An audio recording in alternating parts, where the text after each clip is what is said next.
Hi, it's Jace from drpremed.com.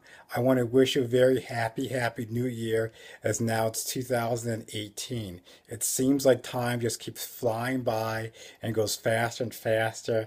I know if you're in school, you're probably shocked that you're already through one semester, you're on winter break, and then you only have one more semester to go before summer break and all of that good stuff that's supposed to happen at the end of the academic year, or you're kind of a little bit nervous right now because you're getting ready to apply to medical school, and you know application cycle is going to begin in less than 6 months.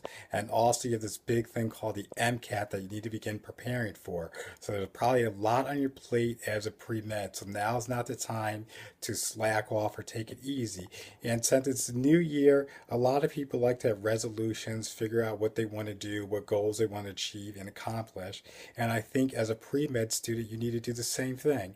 You need to take a look back at what worked and what didn't work during the previous semester, and then say, okay, so this is the stuff I want to take going forward, and this is the other stuff I want to leave behind.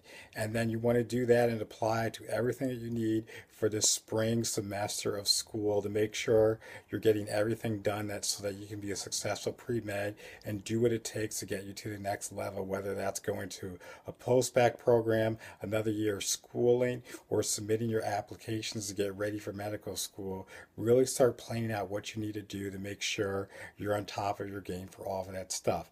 And if you're new to applying to medical school, or you're just nervous, you don't know what to expect, I have something that's called the 7 Steps to Medical School Acceptance. You can click on a link below, and that's going to take you to a video course that you can learn about all of the 7 steps that you need to be able to master if you actually want to get into medical school and become a doctor. So this is Jace with drpremed.com signing off from I guess what we want to say, welcome you into 2018 and wishing you all the best luck, do proper planning, prepare, and do well. Looking forward to you doing amazing things in 2018 and making yourself proud as you proceed on getting into medical school, moving ahead as a pre-med student, and ultimately becoming a doctor. Again, happy 2018 and new year to you. Bye.